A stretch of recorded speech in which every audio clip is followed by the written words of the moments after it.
जी जी बिल्कुल। अब सीधा आना चाहेंगे हम इधर गुजरात की तरफ, और हमारे साथ एक और साथी, अच्छा अभी स्क्रीन पर देख रहे थे जयशंकर जी अभी जुड़ने वाले हैं, वो गुजरात की तरफ बढ़ेंगे। और 2017 में गुजरात की जो स्थिति थी, जो दलीय स्थिति, आपको पता ही है कि 99 सीटों पर अटक गई थी बीजेपी, और सरकार, लेकिन 92 सीटें चाहिए सरकार बनाने के लिए, 99 सीटें आ गई थी। 77 सीटें कांग्रेस के खाते में आई थी और 3 सीटें उनके सहयोगी दल यानी 80 सीटें इस खेमे में, और 6 सीटें अदर्स के खाते में आई थी। उसके बाद होता यह है कि लगभग नहीं, पूरे 20 विधायक टूट कर चले जाते हैं कांग्रेस के बीजेपी के खेमे में, और उसमें से सौराष्ट्र और कच्छ के 10 विधायक होते हैं। जो 20 टूट कर जाते हैं कांग्रेस के विधायक बीजेपी में, उसमें से 10 सौराष्ट्र और कच्छ के होते हैं। और कुछ ऐसे शहर हैं जहां पर बीजेपी की जीत जो हुई थी, उसमें वो शहर काफ़ी महत्वपूर्ण, वो एरिया, वहाँ के जो विधानसभा सीट हैं वो काफ़ी महत्वपूर्ण साबित हुए थे, जिसमें राजकोट है। राजकोट की 8 सीटों में से 6 सीटें बीजेपी जीती थी उस समय। सूरत की 16 में से 15 सीटें बीजेपी जीती थी। अहमदाबाद की 21 में से 15 सीटें बीजेपी जीती थी। बड़ौदा की 10 में से 8 सीटें बीजेपी जीती थी। ये बहुत ही महत्वपूर्ण आंकड़े हैं, जो अगर हम गुजरात की बात करने जा रहे हैं तो यहाँ समझना रखना ज़रूरी है। और इसके अलावा 4 पार्ट में आप देख रहे होंगे, लेफ्ट साइड में हमने गुजरात को बांटा हुआ है, जिसमें सौराष्ट्र कच्छ जहाँ 54 सीटें हैं, दक्षिण गुजरात में 35 सीटें हैं, मध्य गुजरात में 61 सीटें हैं, और उत्तर गुजरात में 32 सीटें हैं, और टोटल 182 सीटें हैं वहाँ। तो ये जयशंकर जी भी हमारे साथ जुड़ गए हैं। जयशंकर जी, आपका स्वागत करता हूं इस कार्यक्रम में। सौराष्ट्र और कच्छ में 54 में से 23 सीटें, 23 सीट्स बीजेपी को आई थी, जबकि वहां थोड़ा ये आंकड़ा, दो तीन आंकड़े आपके सामने रख दूं और फिर हम सीधे अपने एग्जिट पोल की तरफ चलेंगे। 2017 में 54 में से 23 सीटें, 23 सीट्स आई थी सौराष्ट्र कच्छ में। अगर स्क्रीन पर ला सकते हैं तो लेके आइए उस आंकड़े को भी। 30 सीटें कांग्रेस के खाते में आई थी और 23 सीटें बीजेपी, यानी कि सौराष्ट्र और कच्छ में कांग्रेस आगे थी। ये आप देख रहे हैं 23 सीटें, और इधर 30 सीटें। इस पे आप यहाँ बहुत आसानी से देख सकते हैं। दक्षिण गुजरात में 35 सीटें, जिसमें से 25 बीजेपी, और यहाँ 8 सीटें मात्र कांग्रेस के खाते में आई थी, 2 अदर्स। मध्य में, जो मध्य गुजरात है, 61 सीटें, 61 में से 37 सीटें बीजेपी, 22 सीट कांग्रेस और 2 सीट अदर्स। उत्तर गुजरात में 32 में से 14 सीटें बीजेपी और 17 सीटें, और ये यहाँ 1 सीट अदर्स जो है वो जिग्नेश मेवानी वाली सीट है, जो अब जिग्नेश मेवानी यहाँ स्पेशली हमने मेंशन किया है क्योंकि अब वो कार्यकारी अध्यक्ष हैं, कांग्रेस पार्टी में हैं और कांग्रेस की टिकट पर चुनाव लड़ रहे हैं। तो इसमें सौराष्ट्र कच्छ जो मामला है, और इधर सबसे नीचे उत्तर गुजरात, इन दोनों में कांग्रेस लीड कर रही थी। आज उत्तर गुजरात और मध्य गुजरात में चुनाव संपन्न कराए गए हैं 93 सीटों पे, और क्या कुछ रहा है ये सब लेकर के हम आपके सामने आ रहे हैं। और सबसे पहले सौराष्ट्र के आंकड़े आपके सामने पेश करेंगे और वहीं से इस चर्चा को भी आगे बढ़ाएंगे। लेकिन आज जो मतदान हुए 93 सीटों पे, उसमें लगभग 60% मतदान 60%, 5 बजे तक के जो आंकड़े हैं वो 60% के लगभग है। मैं चाहूंगा कि गुजरात के सौराष्ट्र के जो आंकड़े हैं वो लेकर के आ जाइए स्क्रीन पर, ताकि उसके साथ साथ इस चर्चा को आगे बढ़ाएं और सौराष्ट्र को ऊपर ले आइए। सौराष्ट्र से बात करते हैं।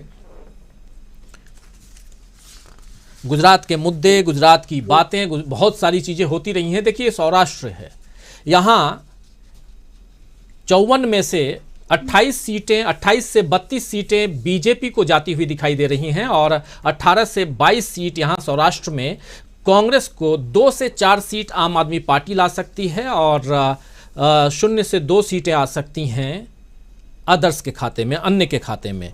पिछली दफ़ा और इस दफ़ा इस बार में जो अंतर है, जो फ़र्क है, वो पिछली बार बीजेपी यहाँ लूज कर रही थी, बीजेपी लूज नहीं, बीजेपी यहाँ पीछे थी कांग्रेस से।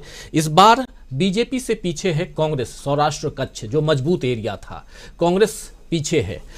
सीधा उस्मान गनी भाई आपके पास ही आना चाहता हूँ। जो आंकड़े हैं सौराष्ट्र कच्छ 54 सीटें, आप तो एक एक गली मोहल्ले पूरा घूम कर देख चुके हैं, आंक चुके हैं, झांक चुके हैं, सब समझ चुके हैं। क्या कुछ है, क्या कुछ कहते हैं ये आंकड़े, और क्या कुछ है धरातल की हकीकत?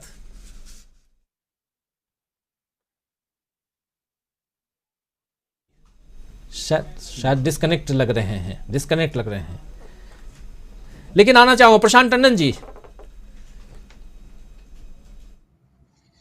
जी, यही एक जगह थी सौराष्ट्र, राजीव जी, जहां से कांग्रेस को काफी अच्छी बढ़त मिली थी। यानी 54 में से 30 सीटें पिछली बार थी कांग्रेस को, जो अब आपके हिसाब से 18 सीटें, 18 से 22 की रेंज में आती दिखाई दे रही हैं। तो ये जो शुरुआती पहला आंकड़ा जो आपने दिया है, यही दिखा रहा है कि कुल मिला के रिजल्ट यहाँ से क्या होगा। क्योंकि ये अगर कांग्रेस अपने फ्रंट पे यहाँ पे, यानी 2017 में जहाँ उन्होंने अच्छा किया था, वहाँ पे अगर पिछड़ती हुई नजर आ रही है, तो लग रहा है कि पूरे गुजरात में भी ये नतीजे इसी दिशा में जाएंगे। उस्मान गनी जी, आप जुड़ चुके हैं, ये आंकड़े देख रहे हैं आप। सौराष्ट्र और कच्छ, पिछली दफा सौराष्ट्र में कांग्रेस को 30 सीटें थीं, और इस बार अगर आप देखें तो 20 सीटें, 10 सीटें कांग्रेस यहां लूज कर रही है, और 23 सीटें थी बीजेपी को, जबकि इस बार 28 से 32 सीटें। ये आंकड़े क्या कुछ कहते हैं, आप जरा विश्लेषण कीजिए। नहीं राजीव जी, एक तो ये है कि जिस तरह से गुजरात में और सौराष्ट्र में खास करके कैंडिडेट जिस तरह से बीजेपी ने बदले हैं, और उसमें जो प्रॉब्लम आए हैं उसी हिसाब से जो ये एग्जिट पोल आ रहे हैं, उनको मैं नहीं कह सकता हूँ कि इतनी सीटें आएगी। कांग्रेस का अच्छा परफॉर्मेंस रहा है, लेकिन बीजेपी में जो अंदरूनी जो प्रॉब्लम था, जो कांग्रेस के विधायक यानी कि मोरबी से जो गए थे ब्रिजेश मेरजा, जो मिनिस्टर भी रहे और उनको भी टिकट नहीं दिया, उसके बारे में वहीं से उनको कांतिलाल अमृतिया को उतारा गया था। तो उस तरह से देखा जाए तो बीजेपी का जो अभी एग्जिट पोल है वो कतई ग्राउंड लेवल कुछ अलग है। दूसरा है कि 3-4 सीटों पे आम आदमी पार्टी ने अच्छा परफॉर्मेंस किया है। अगर सौराष्ट्र के अगर मैं बात करूं तो सौराष्ट्र में अच्छा परफॉर्मेंस दिया है। तो और वहीं पे ज्यादातर वो जो सीटें जो दिख रही है बीजेपी को नुकसान कर रही है।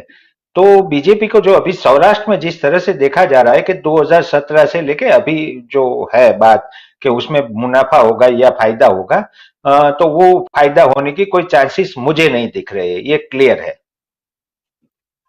आपके अनुसार यानी कि बीजेपी को वो फायदा नहीं हो रहा है जो फायदा यहां दिख रहा है, और आम आदमी पार्टी को 3-4 सीटें की आप बात कर रहे हैं, यहां भी दिख रहा है कि 2 से 4 सीटें आम आदमी पार्टी को आ रही हैं। जो आप 3-4 कह रहे हैं, वो 3-4 यहां अगर मीन निकालें, 2 और 4 6 डिवाइडेड बाई 2, यानी 3 सीटें तो आती हुई दिख ही रही हैं इसमें। तो यानी आप कहीं ना कहीं उसी ओर जा रहे हैं। लेकिन यहाँ जो लॉस दिख रहा है कांग्रेस को, ये लॉस शायद कम हो। और जो आप कह रहे हैं कि बहुत सारे जो एग्जिट पोल आ रहे हैं, एक्चुअली गुजरात के साथ दिक्कत, विजय जी और भी अच्छे से बताएंगे, गुजरात के साथ दिक्कत यह है कि गुजरात के लोग वोकल नहीं हैं। जो बात यहां पर कई बार डॉक्टर राकेश पाठक ने भी ये बात कही, जो हम उत्तर भारत में देखते हैं, बिहार में, उत्तर प्रदेश में, दिल्ली में जितने वोकल रहते हैं, वहां के लोग अपनी बात पूरी तरह से रखते नहीं। क्या विजय जी, क्या दिक्कतें आ रही थी, आप जरा बताइए गुजरात में।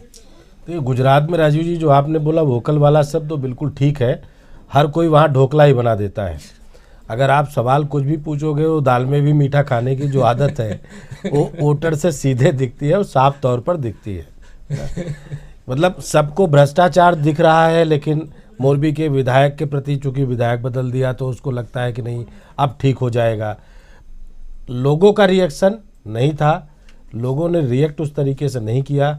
एक सवाल सिर्फ जो मैं समझ पाया कि गुजराती लोग अपनी इज्जत बचा रहे हैं क्योंकि पीएम उनका है, होम मिनिस्टर उनका है।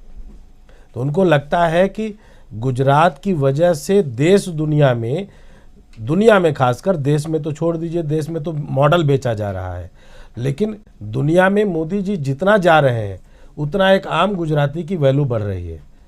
और जो व्यापार, गुजराती अस्मिता की बात, तो एक तो ये है। दूसरी जो बड़ी बिरादरी है, जो फंडर हैं, मतलब गांधी जी को तो गुजरात में छोड़ ही दिया है मोदी जी ने। और शायद राहुल गांधी ने जब वो शब्द बोला था वीर सावरकर के ऊपर, जिस पे हमलावर हुए, बाद में फडणवीस जी ने गांधी जी का एक लेटर जारी किया, तो वो कहीं ना कहीं कांग्रेस को मुनाफा देने वाली तो दिखी, लेकिन कांग्रेस उसकी मार्केटिंग वहाँ पर नहीं कर पाई, वो बचाव की मुद्रा में नजर आई। क्योंकि वहाँ कांग्रेस की भी गलती थोड़ी सी दिखी कि कांग्रेस वहाँ उस तरीके से अपने आप को बेचने में असफल रही, और मोदी जी अस्मिता से जोड़ करके उसको बिल्कुल आगे बढ़ाने में रहे।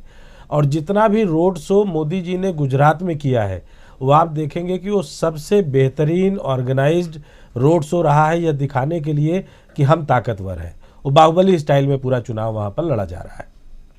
जी, थोड़ी प्रतिक्रिया और हमारे तमाम साथियों के दूसरे बिलों, जयशंकर जी हमारे साथ जुड़ गए। जयशंकर जी, पहली प्रतिक्रिया आपकी।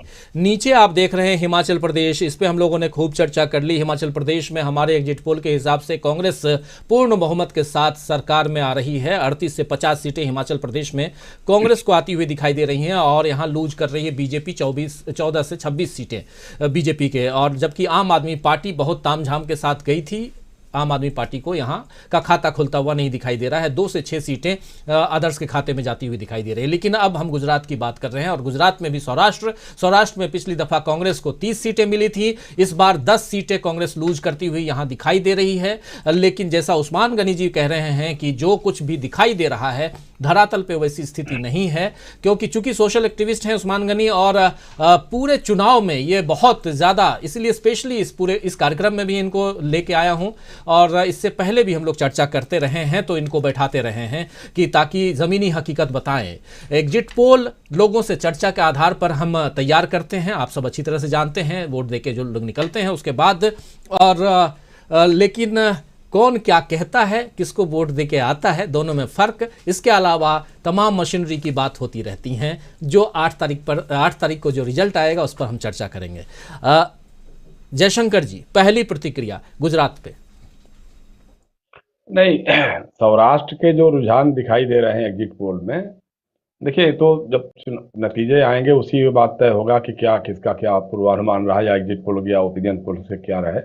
इसमें बहुत ये नहीं जाने की जरूरत है। लेकिन जैसे जो एग्जिट पोल का रुझान दिखा रहा है, उससे लग रहा है ये कि जैसे 2017 के चुनाव में सौराष्ट्र में पाटीदार किसानों का जो आंदोलन था, उसने बीजेपी के खिलाफ कुछ काम किया था और कांग्रेस को फायदा पहुंचाया था।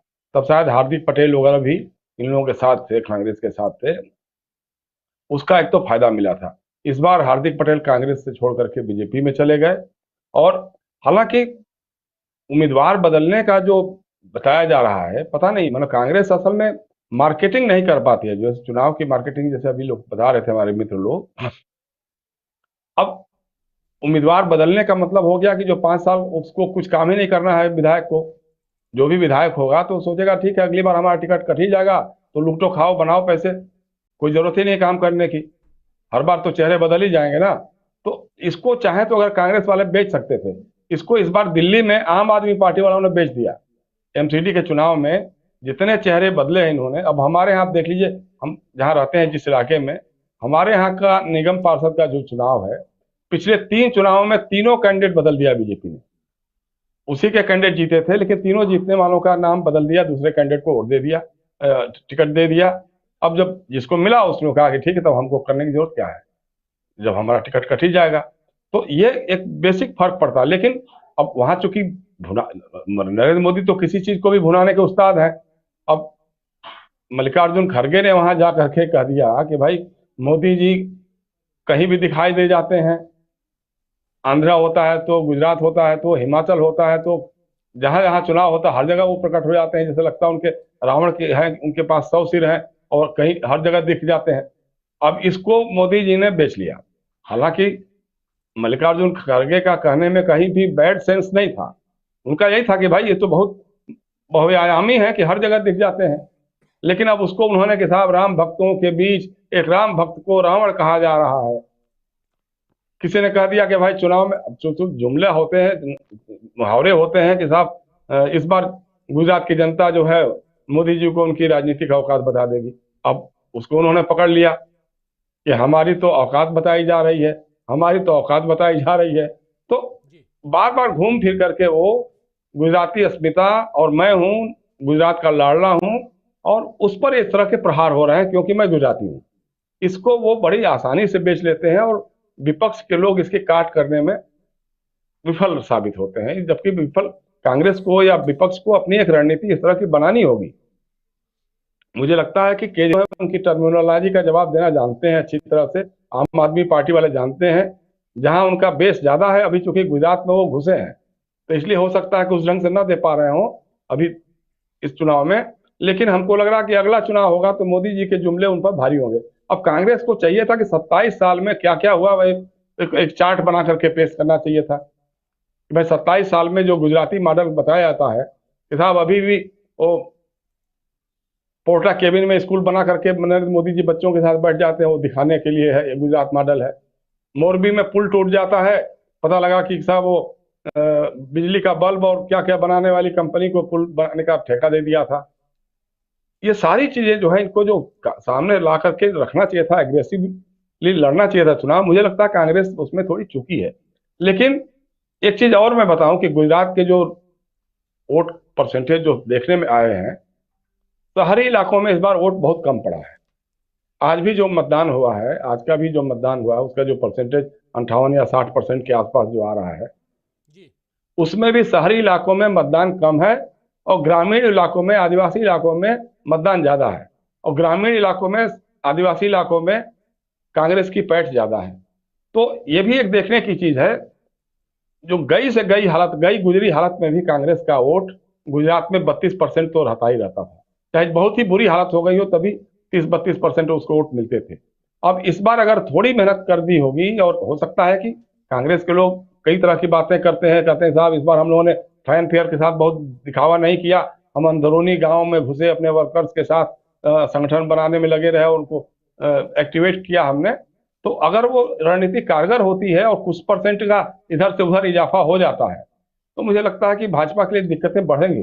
मतलब ऐसा नहीं जिस तरह बता रहे हैं लोग, नहीं 150 सीटें मिलेंगी, 160 सीटें मिलेंगी और रिकॉर्ड सारे टूट जाएंगे, तो वैसा मुझे लगता नहीं है इस बार। जी राजीव। जी जी बिल्कुल। और सबसे कम जो वोटिंग हुई है आज, वो अहमदाबाद में हुई है। अहमदाबाद में हुई है 53.84% वोटिंग, सबसे कम वोटिंग अहमदाबाद में। अभी तक के जो आंकड़े हैं, शाम 5 बजे तक के आंकड़े, 6 बजे तक के आंकड़े, उस हिसाब से बता रहा हूं। और सबसे ज़्यादा वोटिंग 65% साबरकांठा में, और जी 65% है।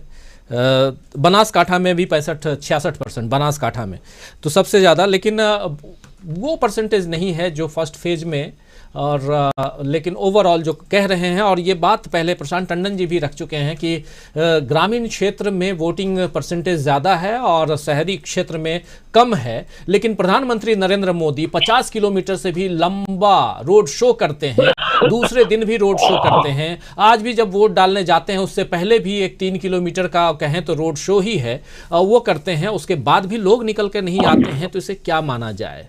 राजेश बादल जी, क्या कारण है कि वोटर्स को रिझाने में प्रधानमंत्री जैसा चेहरा, वो भी अहमदाबाद से, लोग निकल के बाहर नहीं आए? देखिए राजीव जी, ये बात बिल्कुल दुरुस्त है कि नगरीय इलाकों से, शहरी इलाकों में से अगर लोग अपने मतदान केंद्र तक कम निकले हैं तो ये हमारी टोटल लोकतांत्रिक चेहरे पर एक सवाल खड़ा करता है। हम ये मानते हैं, आम धारणा है ये, कि ग्रामीण क्षेत्रों की तुलना में शहरी क्षेत्रों का मतदाता अधिक जागरूक है, साक्षर अधिक है, मुद्दों की समझ रखता है, सरकार के कामकाज का मूल्यांकन कर सकता है। तो जब शहरी इलाकों में ये और दूसरा हमें ये पता है कि भारतीय जनता पार्टी का जो अपना ठोस वोट बैंक है वो अर्बन एरियाज में है, शहरी इलाकों में है, नगरीय इलाकों में है। और जब उन इलाकों से लोग वोट देने ना निकलें तो इसके दो कारण समझ में आते हैं कि या तो वो जो समर्पित vote bank Bharatiya Janata party का है वो निकल के आया नहीं, और अगर नहीं निकल के आया तो इसका अर्थ यह है कि वो गुजरात मॉडल जो विकास के मामले में बार बार कहा जा रहा है वो उस मॉडल से अंदर ही अंदर सहमत नहीं है। एक कारण तो ये हो सकता है। दूसरा कारण ये हो सकता है कि वो एक 27 वर्षों तक लगातार सत्ता देखते हुए वो शायद उसके अवचेतन में ये धारणा बन गई है कि मैं किसी को भी वोट दूं, सरकार तो बीजेपी की बननी है, और जब सरकार बीजेपी की बननी है तो मैं वोट देने क्यों जाऊं। तो जो उसकी निराशा है वो भी एक वजह उसकी बनती है। तो ऐसी सूरत में चाहे चाकू तरबूजे पे गिरे या तरबूजा चाकू पर, नुकसान लोकतंत्र का होता है, मतदाता हारता है। हमारा चुनाव तंत्र जिस तरीके से काम कर रहा है उसमें ये चीज एक थोड़ा सा निराशा पैदा करती है, क्योंकि जिस ढंग से इन दिनों संवैधानिक संस्थाएं, चुनाव आयोग व्यवहार कर रहा है वो उसने जो है हम सबके मन में कहीं ना कहीं एक हताशा का भाव तो पैदा किया है। तो ऐसी स्थिति में अगर पढ़े लिखे लोग ये सोचते हैं कि शायद इसमें चुनाव आयोग भी कहीं ना कहीं शामिल है, तो ये स्थिति ठीक नहीं है। बनिस्बत आपने जो जैसे अभी सौराष्ट्र का आप दे रहे थे उदाहरण, सौराष्ट्र ग्रामीण इलाका है और सौराष्ट्र कांग्रेस का गढ़ माना जाता रहा है अरसे तक। बीच में भारतीय पार्टी के कुछ चमके थे कुछ एक दो चुनाव में, लेकिन अभी भी मेरा मानना इस बार जो मेरी जानकारी है कि सौराष्ट्र में वापस लोग कांग्रेस पर आ रहे हैं।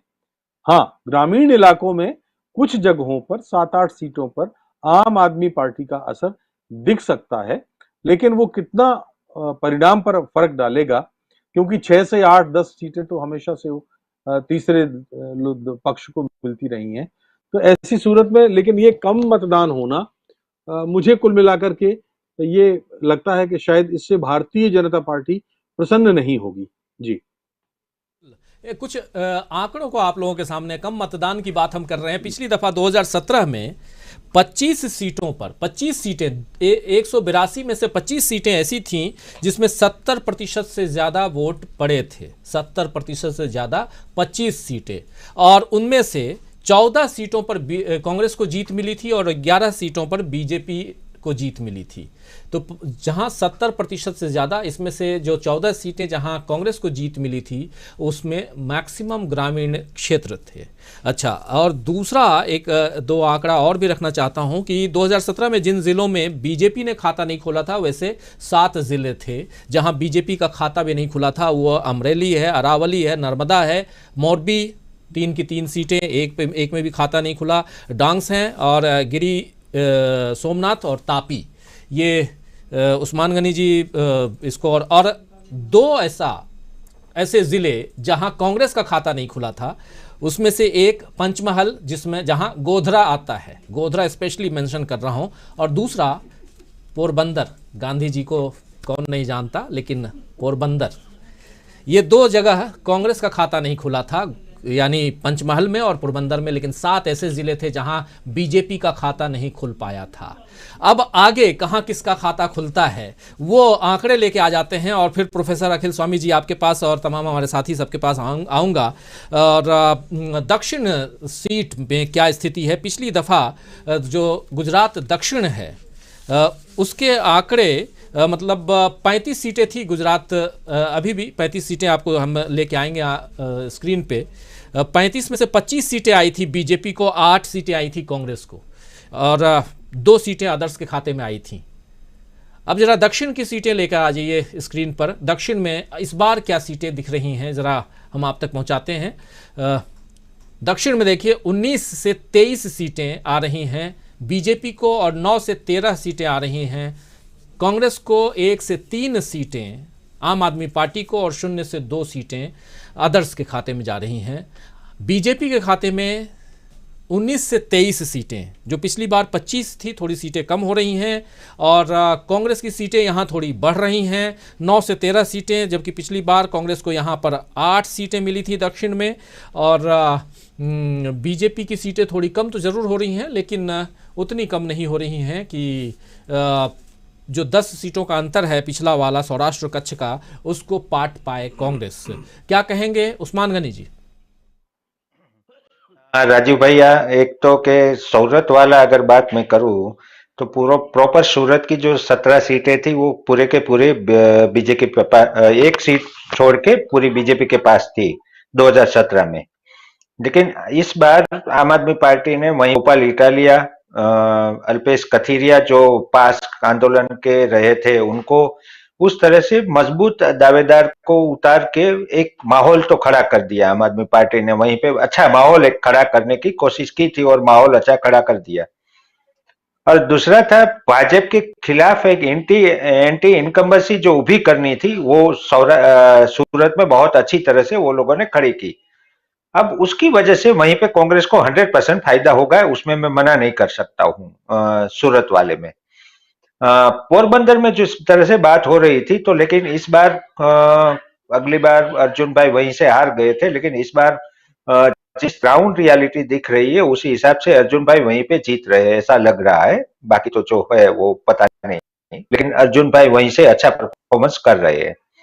साबरकांठा में विपुल चौधरी वाला मामला होने की वजह से कांग्रेस वहीं पे उत्तर गुजरात वाले में जो पहले नहीं आई थी खाता, तो साबरकांठा में भी खाता खुल पाएगी कांग्रेस। और जगदीश ठाकुर को जो उतारने के बाद जो ओबीसी वोट बैंक वाला जो मामला एक आया है उसी वजह से, और जगदीश ठाकुर वहीं से है, तो एक अच्छी माहौल बना दिया गया है।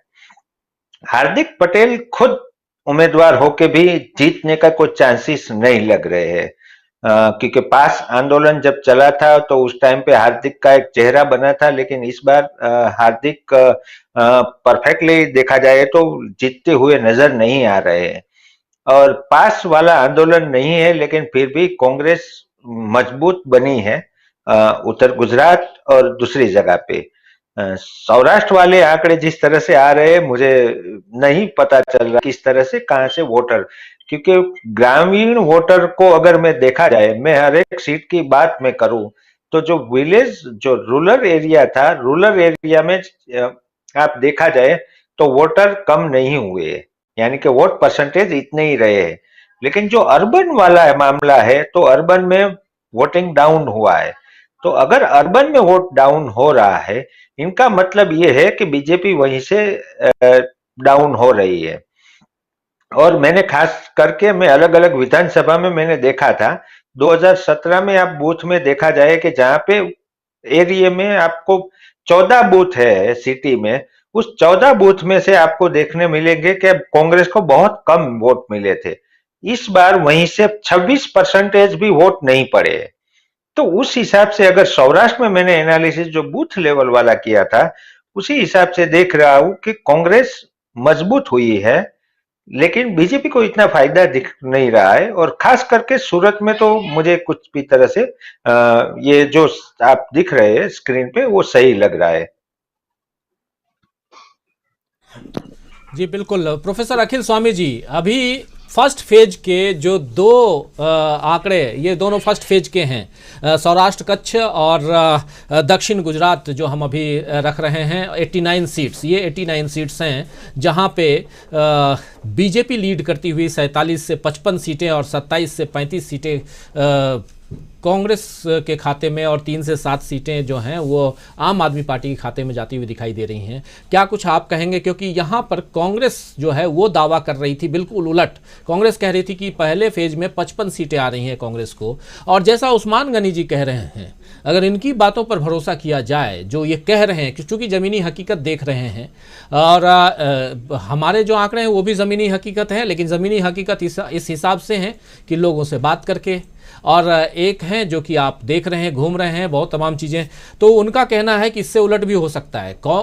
जिस प्रकार जगदीश ठाकुर जो कांग्रेस के प्रदेश अध्यक्ष हैं, ओबीसी चेहरा हैं, और उनकी और उसके अलावा छोटी छोटी नुक्कड़ सभाएं जिस प्रकार कांग्रेस ने की हैं, हो सकता है कि ये रिजल्ट उलट भी आए। लेकिन अभी तक जो है उसमें यही दिख रहा है कि ये यहाँ पर बीजेपी आगे है। क्या कुछ कहेंगे आप प्रोफेसर अखिल स्वामी जी?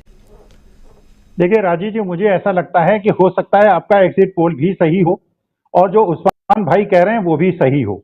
दोनों विकल्प खुले हुए हैं। कारण ये है, पहली बात तो यह है, गुजरात जैसे प्रदेश में जो वोकल वोटर है और जो साइलेंट वोटर है, साइलेंट वोटर नहीं बोलता ऐसी जगह पर जहां पे एक निरंकुश शासन हो। तो हो सकता है कि जो रिस्पोंडेंट्स आपको मिले हैं, उन्होंने आपको, जो साइलेंट वोटर्स था उसने आपको फीडबैक सही नहीं दिया, उसने जो वोकल वोटर्स था उसके प्रभाव में आपके एग्जिट पोल को गुमराह कर दिया, और उस्मान भाई ने जो बात कही वो सही है। दूसरी बात, अगर आपका एग्जिट पोल सही है तो मुझे ऐसा लगता है, जो पहली बार मैंने आपसे निवेदन किया था कि एक तरफ है बेरोजगारी, एक तरफ है महंगाई, एक तरफ है मोरबी, एक तरफ है बीडीएम की पॉलिसी, और एक तरफ है आदिवासी और बैकवर्ड्स का कांग्रेस की तरफ रूरल एरिया का संगठित होना। इसके बावजूद अगर बीजेपी में आपका एग्जिट पोल सही आता है, इसका मतलब यह है कि गुजराती अस्मिता और मोदी जी गुजरात के बेटे हैं, इस चीज ने बीजेपी को फायदा पहुंचाया है। तो पहले भी मैंने जो आपको निवेदन किया था कि देखिए, क्षेत्रवाद पे हम बात नहीं करते, हम बात करते हैं कि कौन भारतीय है और अच्छे भारतीय को जीतना चाहिए। जगदीश ठाकुर भी गुजराती हैं, जिग्नेश मेवाणी भी गुजराती हैं, जो माधव सिंह सोलंकी के बेटे हैं वो भी गुजराती हैं। लेकिन अगर गुजराती अस्मिता केवल मोदी जी से संबंधित हो जाती है, तो अगर बीजेपी जीतती है तो इस इलेक्शन का प्रभाव 2024 में बिल्कुल उल्टा होगा। न्यूटन का थर्ड लॉ जो है वो चलेगा, क्योंकि बिहार के अंदर फिर नीतीश कुमार को अपोज कोई नहीं कर पाएगा, क्योंकि वो बिहार का बेटा है। ममता बनर्जी वेस्ट बंगाल की बेटी हैं, उद्धव ठाकरे महाराष्ट्र के बेटे हैं। तो जितना ज्यादा आप एक प्रदेश के बेटे होने का दावा भरकर वहां के प्रदेश के इलेक्शन को तो जीत सकते हैं, लेकिन जब राष्ट्रीय इलेक्शन होता है तो उसका उलट दांव खेला जाता है, और हर प्रदेश के जो क्षेत्रीय नेता हैं वो राष्ट्रीय परिवेश में, परिदृश्य में अपने प्रदेश की अस्मिता का प्रश्न उठाकर गुजराती अस्मिता के खिलाफ खड़ा कर सकते हैं, जो राष्ट्र हित में नहीं है। लेकिन अगर ये एग्जिट पोल सही होते हैं तो इसका मतलब यह है कि क्षेत्रवाद बढ़ गया है, अस्मिताओं की लड़ाई हो रही है, और अस्मिताओं की अगर लड़ाई होगी तो 2024 में बीजेपी मुंह की खाएगी। राजीव जी। प्रशांत टंडन जी। हाँ, मैं एक ये आंकड़ा देख रहा था, वो टेबल अभी दिख नहीं रहा है आपकी स्क्रीन पर, कि जो आप दक्षिण गुजरात के आंकड़े दिखा रहे थे 30 सीटों 35 सीटों के, और उन 35 सीटों में कांग्रेस को आपके हिसाब से थोड़ी सी मार्जिनल बढ़त है और बीजेपी को बढ़त है वहां पे, लेकिन कांग्रेस को बढ़त है और 1 से 3 सीटें आम आदमी पार्टी को जा रही हैं। तो ये विजय जी के लिए सवाल होगा मेरा कि ये क्या केवल दक्षिण गुजरात का फैक्टर है, या ये दूसरी जगह भी, जैसे अगर आपने अभी सौराष्ट्र दिखाया था तो वहां भी ये चीज है कि आम आदमी पार्टी किसका वोट काट रही है। तो क्योंकि हम लोगों ने डिस्कस किया दक्षिण गुजरात 2 दिन पहले शायद वोटिंग के दिन, तब हम लोगों ने ये डिस्कस किया था कि जो सूरत है, सूरत में आम आदमी पार्टी को, क्योंकि म्युनिसिपल इलेक्शन में उसको अच्छे वोट मिले थे, तो उसका रिफ्लेक्शन यहाँ के विधानसभा में भी होगा। तो ये सूरत का रिफ्लेक्शन दिख रहा है, या ये ओवरऑल इफेक्ट होगा आम आदमी पार्टी का कि वो किसके वोट काट रही है?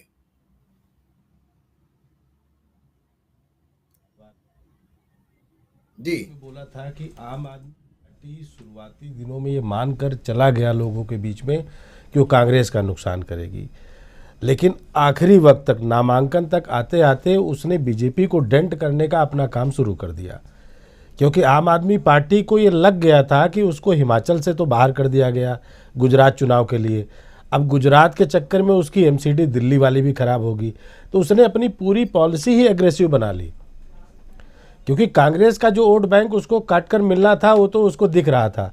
बीजेपी को जो डेंट कर सकती थी उसने लास्ट डे में डेंट किया है। तो ये ओवरऑल है, ये ऐसा नहीं है कि एक जगह दिखेगा आपको। मतलब ये सूरत की बात नहीं है, ओवरऑल कह रहे हैं। यानी जो दिल्ली के चुनाव आनन फानन में घोषित किए गए, उसका नुकसान दोनों जगह हुआ। आनन फानन में हमें आपको लग रहा है, लेकिन लोगों का मानना है कि ये बीजेपी की अपनी सोची समझी चाल थी। चुनाव आयोग के साथ एक सिंक्रोनाइज करके उन्होंने चुनाव को इस तरीके से डिक्लेयर करवाया। पहले हिमाचल में सत्येंद्र जैन को बाहर करना, फिर मनीष सिसोदिया को बाहर करना, और उसका इम्पैक्ट केजरीवाल ने ये दिखाया कि हमारा वोट परसेंटेज बढ़ रहा है। यानी उनके जितने पदाधिकारी मंत्री जेल में जाएंगे उतना केजरीवाल का वोट बैंक बढ़ेगा।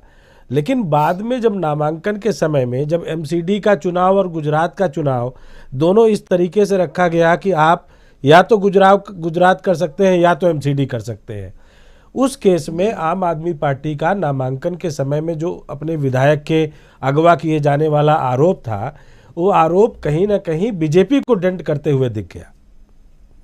वो आपके एग्जिट पोल से थोड़ा सा विषयांतर हो जाएगा राजीव जी, लेकिन बाकी मीडिया के एग्जिट पोल एक तरफ से दिखा रहे हैं आम आदमी पार्टी को एमसीडी पे कब्जा। अब वो 3 एमसीडी को मिलाकर एक एमसीडी की गई, चुनाव भी गुजरात के साथ किए गए, 3 की 3 होती तो शायद 1 या 2 बीजेपी को मिल जाती। तो हमारे यहाँ यूपी में चालाक लोगों के लिए कहावत है, वो शायद वही चरितार्थ हो रही है। जी बिल्कुल बिल्कुल वही चरितार्थ हो रही है। शायद राजेश बादल जी शायद हमारे साथ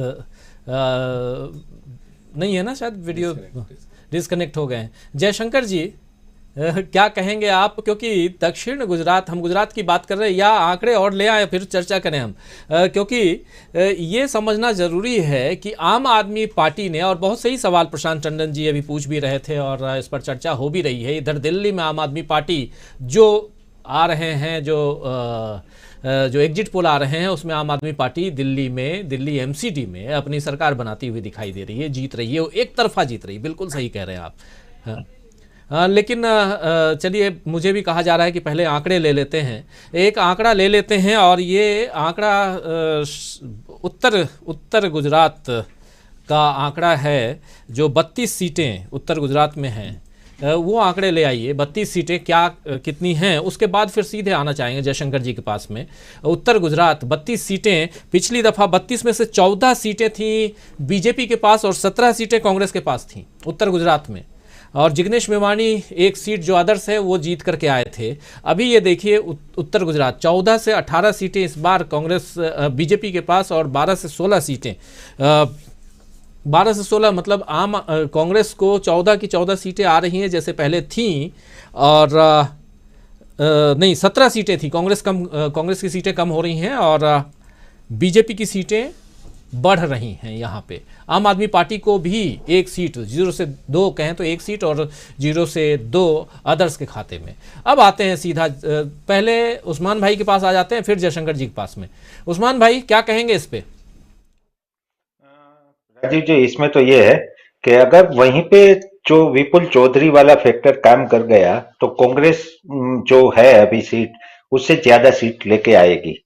अगर वो जो अबुर्दा सेना वाला जो मामला था, अगर वो बीजेपी के साथ समझौता हो गया होगा रात में, तो वो बीजेपी जिस तरह से बढ़ा रहे हैं कि बढ़त ले रही है, तो वो मान सकते हैं कि बढ़त लेगी। लेकिन जो अंदरूनी खबर है कि नितिन पटेल से लेके दूसरे जो लीडर लोग थे वो उत्तर गुजरात से थे, वो लोगों ने पार्टी के अलग जाके कुछ काम किए हैं।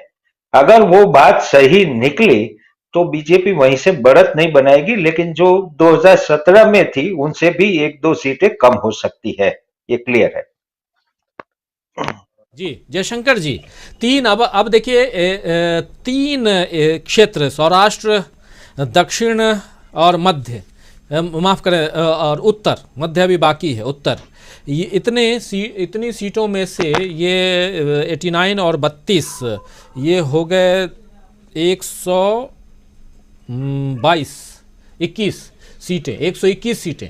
121 में से 61 से 73 सीटें आ रही हैं बीजेपी को, और 39 से 51 सीटें कांग्रेस को आ रही हैं। 3 से 9 सीटें आम आदमी पार्टी को आ सकती हैं, और 0 से 6 सीटें आ सकती हैं अदर्स के खाते में। और जो फैक्टर्स बता रहे हैं उस्मान गनी जी कि ऐसा हो गया तो ऐसा होगा, अगर विपुल चौधरी वाला फैक्टर काम कर गया तो कांग्रेस की सीटें बढ़ सकती हैं, फिर उधर जगदीश ठाकुर वाला फैक्टर काम कर गया तो फिर कांग्रेस की सीटें बढ़ सकती हैं, सूरत का मामला कुछ और है। इन सब चीज़ों को देखा जाए, क्या कहेंगे आप जो अभी तक है, और इसमें जो दिखाई दे रहा है अभी तक एक 61 सीटें बाकी हैं अभी, हालांकि मध्य की उसकी बात हम करेंगे। 61 सीटें कम नहीं होती हैं, 68 सीटों में की तो विधानसभा है वहाँ हिमाचल की, तो 61 सीटों में क्या कुछ होता है वो देखेंगे, लेकिन अभी तक तो यही दिख रहा है कि बीजेपी लीड कर रही है। राजीव जी, एक तो जो हिमाचल के आंकड़े हमारे दिखाए जा रहे हैं ना स्क्रीन पे, उसको थोड़ा चेक करके बदलवा लीजिए, देख लीजिएगा, क्योंकि इसमें कुल सीटें दिखा रहा है 25 दिखा रहा है, और 7 से 11 बीजेपी और कांग्रेस 14 से 18 दिख रहा है, बार बार यही वो दिख नहीं, रहा है। नीचे नीचे है उधर हम लोग वो देख रहे हैं आप। हिमाचल में जैसे शिमला है, शिमला में 19 सीटें, 19 में से 2 और 9 अलग अलग हैं, वो अलग अलग हैं। और अच्छा, नीचे वो जो है ना सीटें, नीचे 68 सीटें हैं हाँ, कुल नीचे अच्छा, ठीक में ठीक हम ठीक। वो, और ऊपर और हाँ नीचे जो है कुल सीटें हैं। अच्छा, हाँ हाँ, तो उसको अब चूंकि अब तो रह नहीं गया उसका मतलब ना, अब शिमला उमला तो रहा नहीं, सिर्फ राज्यों का ही दिखाना चाहिए सिर्फ। चलिए ठीक है, कोई बात नहीं है। देखिए, गुजरात में जो आंकड़े दिखाई दे रहे हैं उससे तो लग रहा है, साफ साफ दिख रहा है कि बीजेपी आ रही है 5 साल के लिए, और इसमें तो लग नहीं रहा, कोई संदेह जैसी बात लग नहीं रही है। अब आप देखिए कि जिस ढंग से प्रधानमंत्री नरेंद्र मोदी और उनके सारे के सारे सिपहसालार, मुख्यमंत्री, उप मुख्यमंत्री, मंत्री, सांसद, सब लोगों का जो कारपेट बॉम्बिंग करके एकदम से गुजरात पे जो अटैक किया गया, उसके नतीजे कुछ ना कुछ तो दिखाई देंगे ही देंगे। एक चीज हमको नहीं भूलना चाहिए कि नरेंद्र मोदी को किसी भी हालत में, उसके चाहे कुछ भी करना पड़ जाए उनको, गुजरात को खोना नहीं चाहेंगे, गुजरात में अपनी हार को देखना नहीं चाहेंगे। क्योंकि अगर गुजरात हार गए तो जाहिर सी बात है कि 2024 में वो चेहरा दिखाने लायक नहीं रहेंगे, इसलिए उनकी सारी कोशिशें रहेंगी। एक बात जरूर है कि हर चीज आप ही के सोचने से और करने से नहीं हो जाती है। इस बार पहली बार ऐसा इस चुनाव में हो रहा है कि सड़कों पे जो हमने उड़ते फिरते देखा, कुछ चैनलों पे देखा, कुछ और लोगों से बात करते हुए देखा, कि लोग खुल करके जो है नरेंद्र मोदी के खिलाफ बोलते हुए दिखाई दिए, अमित शाह के खिलाफ खुल करके बोलते हुए दिखे। इसके पहले ऐसा कभी होता नहीं था। उसके पहले तो सब तो हमारा लाडला है, हमारा प्रधानमंत्री है, हमारा ये है, बेटा है, भाई है, जो भी है। लेकिन इस बार जो है लोग सवाल करने लग गए हैं कि भाई आपने जो कहा हमने हर बार मान लिया, अब 27 साल के बाद यार कुछ तो बताओगे कि क्या किया, महंगाई क्या हुआ, बेरोजगारी क्या हुआ, भ्रष्टाचार का क्या हुआ। अब ये सवाल जो है घूम रहे हैं। तो ये तो या तो ये हो सकता है कि जो साइलेंट वोटर है उसने अंदर खाने कहीं कुछ खेल कर दिया हो, फिर जिस ढंग से अपमानित करके विजय रूपाणी की सरकार को बदला गया, फिर बाद में चुनाव में टिकट उप मुख्यमंत्री रहे हो या सौरभ पटेल हो, नितिन पटेल हो, जब कद्दावर नेता जो रहे हैं भाजपा के, उन सबको बेटिकट कर दिया। तो उन लोगों के अंदर कहीं ना कहीं तो जरूर एक रही होगी, भावना रही होगी। दूसरे आप देखिए, नर्मदा आंदोलन के जो सबसे बड़े नेता होते थे जय नारायण व्यास, उनको भगीरथ कहा जाता है वहां के इलाकों में, वो जय नारायण व्यास, उनको टिकट नहीं दिया, वो कांग्रेस में शामिल हो गए, कद्दावर नेता है। तो ये सारे जो हैं, एक तरफ हमारा एग्जिट पोल है, हो सकता है कि जो वोकल वोटर होगा वो खुल करके बोलने में डर रहेगा। पिछली बार के चुनाव में हुआ था ना, सूरत में सारे लोगों ने जीएसटी का विरोध करना शुरू कर दिया था, बाद में बीजेपी वालों को धमकाया, फुसलाया, जो भी किया, पता लगा सूरत की सारी सीटें उनकी झोली में चली गई, एक सीट को छोड़ करके।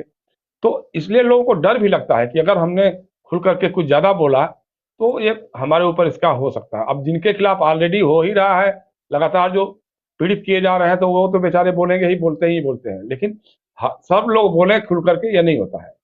दूसरा जो इस बार के चुनाव में दिखाई दे रहा है राजीव जी, अभी जो खबरें आ रही हैं रामपुर से आ रही हैं या इधर मैनपुरी के उपचुनाव में, पता नहीं उसकी आप लोगों ने चर्चा नहीं की है, जो विपक्ष के जो नेता कद्दावर कार्यकर्ता हैं, नेता हैं, उनको घरों में जबरदस्ती एक तरह से नजरबंद करके रख दिया है, उनको घर से बाहर निकलने नहीं दे रहे। मतदाताओं को बाहर नहीं, जो इलाका जैसे मान लीजिए कुछ यादव बहुल है या मुस्लिम बहुल है, उन इलाकों को एक तरह से रोक करके रख दिया कि नहीं, वो वोट ही देने नहीं जाए। तो ये जो लोकतंत्र इस ढंग का जो पनपा है इन हाल के वर्षों में, अगर ये काम पता नहीं गुजरात में किस हद तक हुआ है कि नहीं हुआ है, या होता भी है कि नहीं होता है, लेकिन अगर इस तरह से हुआ तो फिर तो कोई मतलब रह ही नहीं जाएगा चुनाव कराने का। ठीक है, आप अपनी सरकार बना लीजिए। फिर दूसरा ये है कि अगर 2-4-10 सीटों का मामला होगा, कम या अधिक होगा, तो वो खरीद लेंगे, उसमें तो कोई दो राय नहीं है। लेकिन हमको नहीं लगता कि उनको खरीदने की नौबत आएगी। वो उनकी सरकार बनते हुए दिख रही है, अभी तक तो यही हालत है कि उनकी सरकार बनते हुए दिख रही है। अब नतीजे जो आए उसका इंतजार करना चाहिए हमको। जी बिल्कुल, नतीजे जो आए उसका इंतज़ार करना चाहिए और ज़रूरी भी है। हम ज़रा फटाफट मैं चाहता हूं कि मध्य क्षेत्र जहां 61 सीटें हैं, मध्य गुजरात 61 सीटें, 61 सीट्स, पिछली दफ़ा 37 सीटें आई थी बीजेपी को और 22 सीटें आई थी कांग्रेस को। मध्य और दक्षिण ये दोनों मिला करके बीजेपी बहुत ही कंफर्टेबल हो गई थी और इन मध्य की जो 61 सीटें हैं, 37 सीटें जो बीजेपी को आई थी, 22 कांग्रेस को आई थी, 2 अदर्स के खाते में। तो यहाँ पर अब हमारे एग्जिट पोल के हिसाब से क्या स्थिति है वो देख लेते हैं। इसके साथ साथ पूरे आंकड़े आ जाएंगे हमारे पास 182 की 182 सीटों की, और उस आधार पर हम ये अनुमान लगा पाएंगे कि आखिर किसकी सरकार बन रही है। ये देखिए आंकड़े आ भी गए हैं। कुल अगर देखा जाए तो 95 से 111 कांग्रेस को इधर मध्य क्षेत्र में 19 से 23 सीटें और बीजेपी को 34 से 38 सीटें। आम आदमी पार्टी यहाँ भी 2 से 4 सीटें ले रही है और 0 से 2 अदर्स को। और कुल 95 से 111 सीटें, बीजेपी को 58 से 74 सीटें, 58 to 74 कांग्रेस को, आम आदमी पार्टी को 5 से 13 सीटें आ सकती हैं और 0 से 8 सीटें अदर्स के खाते में जा सकती हैं। पहली प्रतिक्रिया चाहूँगा उस्मान गनी भाई आपका। 92 सीटें चाहिए सरकार बनाने के लिए, यहाँ 95 से 111 सीटें, लगभग वही आंकड़े वो नहीं हैं। आंकड़े तो बहुत सारे अलग अलग दे रहे होंगे, मैं अभी देख नहीं पाया हूँ, इस कार्यक्रम को कर रहा हूँ। लेकिन पहली प्रतिक्रिया आपकी, अब सारे आंकड़े आपके सामने हैं। जी राजीव जी, एक तो ये है कि मध्य गुजरात में जिस तरह से मोदी और अमित शाह ने दोनों ने रोड शो करना शुरू किया था, लेकिन जिस तरह से लोग नहीं आए थे, तो उस हिसाब से वहीं से भाजपा बहुत बुरी तरह से जा रही है, ये तय है। लेकिन अभी जो आंकड़े आ रहे हैं उससे भी कम नंबर्स पे बीजेपी रहेगी, क्योंकि अमित शाह को वहीं पे बड़ौदा का रोड शो कैंसिल करके वापस भागना पड़ा। जब अहमदाबाद आते हैं तो अहमदाबाद में एक सभा थी, वो सभा में कह दिया गया कि उनकी तबीयत ठीक नहीं है, इसीलिए वो वहीं पे नहीं आएंगे। और बड़ौदा में जो एक सभा थी उसमें जेपी नड्डा नहीं आए, अमित शाह नहीं आए, स्मृति ईरानी नहीं आए, कोई भी नहीं आए। तो उस तरह से देखा जाए तो बड़ौदा जो बीजेपी का हब माना जा रहा था, वहीं से मधु श्रीवास्तव से लेके सब लोगों ने जो ये वहीं के जो बीजेपी के लोग थे, बहुत ये कैंडिडेट भी रह चुके, वो लोगों ने बगावतें की है। और अहमदाबाद में अगर देखा जाए तो जिस तरह से वोटिंग गिरी है, वोट परसेंटेज बहुत कम मिला है, उस तरह से देखा जाए तो बीजेपी को इससे भी ज्यादा नुकसान मध्य गुजरात में होगा, ये तय है। बिल्कुल। और पहली प्रतिक्रिया प्रोफेसर अखिल स्वामी जी, क्या कुछ कहेंगे? अब सारे आंकड़े देखिए, मुझे राजीव जी ये लगता है अगर तीनों चुनावों के बिल्कुल विश्लेषण किया जाए, ये तीनों चुनाव अगर ये एग्जिट पोल बिल्कुल सही हैं तो भी बीजेपी को बहुत चिंतन करने की आवश्यकता है और बीजेपी की स्थिति बहुत ज्यादा खराब है। अगर 95 से 111, इसका माने अगर मिडवे लिया जाए तो 103 104 सीट अगर मिलने की संभावना है, जो पिछली बार 99 थी, इसका माने BJP has lost ground in spite of कि मोदी जी ने, अमित शाह ने, सारे मंत्रिमंडल ने गुजरात में अपनी ताकत झोंक दी। अगर एमसीडी का इलेक्शन जिस प्रकार से प्रोजेक्ट किया जा रहा है, आम आदमी पार्टी जीतती है, और जिस प्रकार से हिमाचल प्रदेश में एक चीज और याद रखिए, पार्लियामेंट के इलेक्शन में बीजेपी को करीब 68% वोट्स मिले थे। और अगर इस प्रकार की स्थिति होती है कि 2/3 मेजॉरिटी कांग्रेस को मिलती है, इसका माने दिशा परिवर्तन हो गया है। गुजरात में अगर फेस सेविंग हो रही है, अगर एग्जिट पोल के हिसाब से हो रही है, उसका मुख्य कारण जो है वो केवल गुजराती अस्मिता है और मोदी जी ने अपनी प्रतिष्ठा को दांव पे लगा दिया है, गुजराती प्रतिष्ठा को दांव पे लगा दिया है। अगर ये तीनों रिजल्ट आते हैं इस प्रकार से भी, एग्जिट पोल के अनुसार से आते हैं, तो भी बीजेपी की स्थिति 2024 में बहुत ज्यादा खराब होने की संभावना है। राजीव जी। जी जी जी बिल्कुल। अमलेंदु उपाध्याय जी आप जुड़ गए हैं एक बार फिर से, और आंकड़े आपके सामने हैं 95 से 111 सीटें।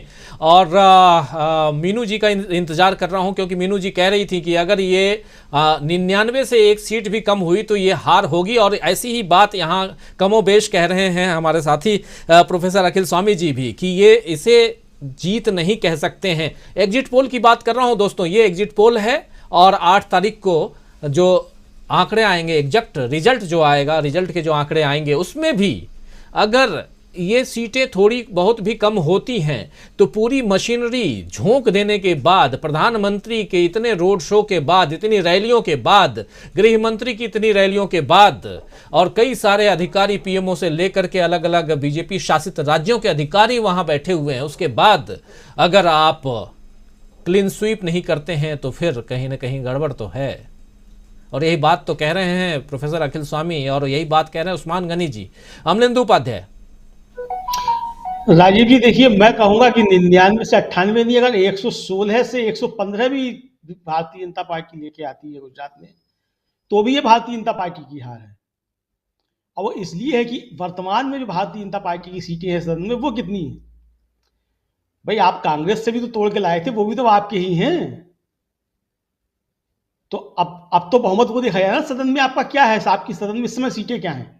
तो उससे अगर कम आ रही हैं तो मुझे लगता है, देखिए एक चीज तो राजीव जी बिल्कुल साफ है, अगर हमारा ये एग्जिट पोल में परिवर्तित होता है या इससे थोड़ा भी ऊपर नीचे रहता है, तो भी मोदी जी अब गुजरात के बेटे नहीं रहे, ये तो तय है 101%।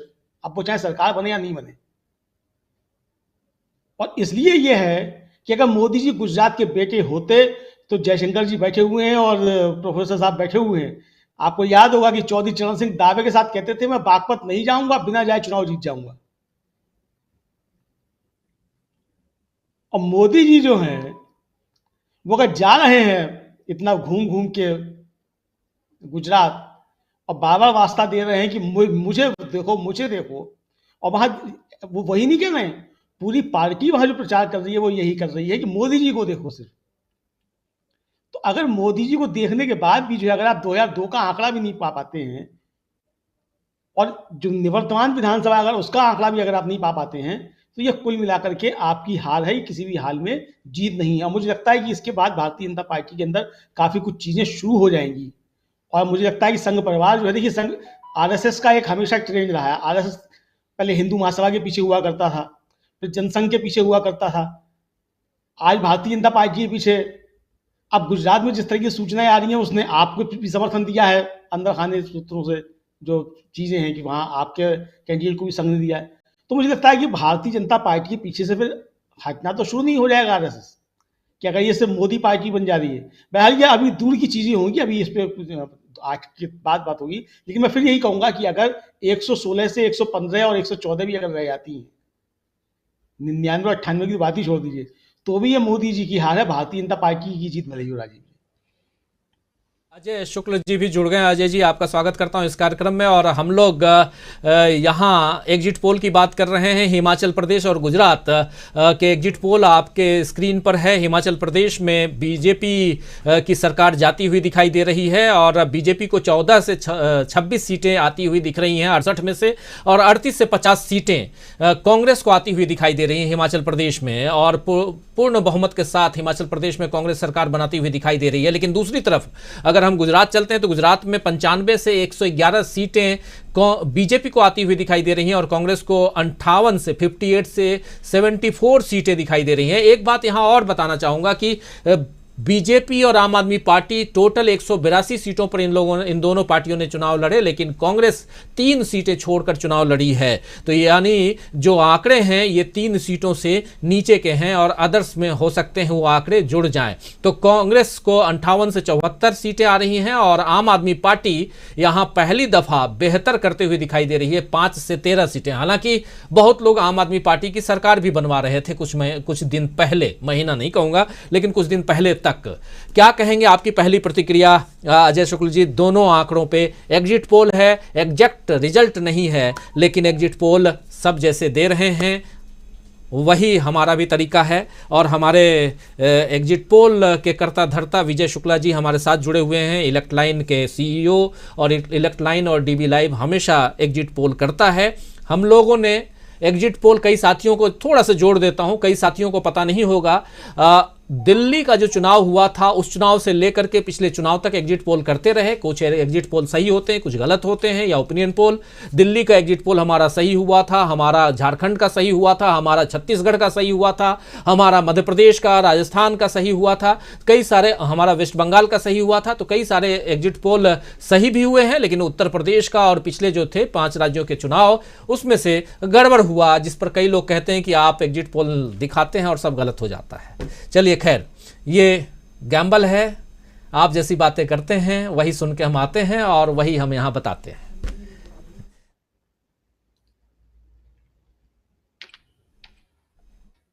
अजय की आवाज नहीं आ रही जी। आवाज आ रही है? अब आ रही है जी।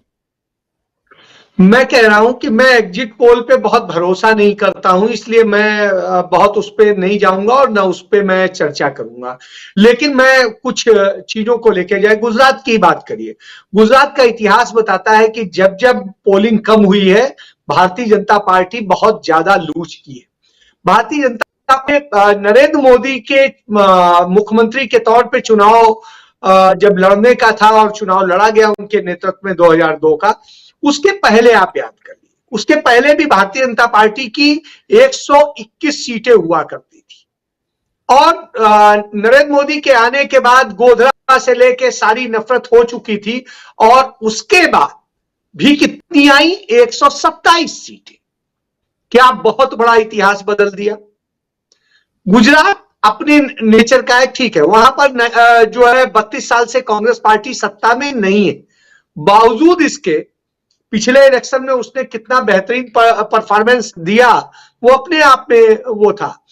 इस बार भी देखिए, इस बार जो वोटिंग परसेंटेज का अभी तक जो डाटा आया है उसके मुताबिक तो बहुत कम है। पहले यदि 2% कम होता था, 4% कम होता था, 3% कम होता था, तो भारतीय जनता पार्टी की बिल्कुल बैंड बज जाती थी। और इस बार तो इतना है, और उन्हीं क्षेत्रों में कम है जहां भारतीय जनता पार्टी प्रभुत्व रखती है, और जिन क्षेत्रों में कांग्रेस का प्रभुत्व होता है उन क्षेत्रों में वोटिंग परसेंटेज अच्छा है बनस्पत उसके। तो इस दृष्टिकोण से आप कैसे कहें? दूसरी चीज जो मैं बार बार कहता है, फिर कह रहा हूं कि आम आदमी पार्टी भारतीय जनता पार्टी की बी टीम है। इसके मेरे पास में बहुत सारे बताने के लिए बहुत सारी चीजें मौजूद है। वो मैं फिर से करता हूं कि यही बात थी कि भारतीय जनता पार्टी ने आम आदमी पार्टी को अपना छद्म विरोधी दिखा करके और किस तरीके से पूरा एक ड्रामा प्लान किया था, जिससे कि वो जो है 2%, 3%, 4%, 5%, 10% जो भी ले जाए, उससे जो वोट उनसे हट रहा है वो वोट कांग्रेस के पास न जाके वहां जाएगा, तो उनकी जीत सुनिश्चित हो जाएगी। इस दृष्टिकोण से मैं मान सकता हूं कि विजय जी का वो हो सकता है। लेकिन यदि सामान्य तौर पे वहां पर वोटिंग का जो ट्रेंड देखा गया है, जो चीजें आई हैं, जो मतदान का प्रतिशत है, उसके आधार पे हम कह सकते हैं कि भारतीय जनता पार्टी की वहां स्थिति बेहद खराब है। और यदि वो यूनाइट हुआ है वोट, जो विरोधी वोट है, तो उस स्थिति में भारतीय जनता पार्टी सत्ता से बाहर भी हो सकती है। रही बात हिमाचल की, हिमाचल में मेरे पास कोई कारण ऐसा मौजूद नहीं कि मैं कहूं कि हिमाचल में भारतीय जनता पार्टी जीत रही।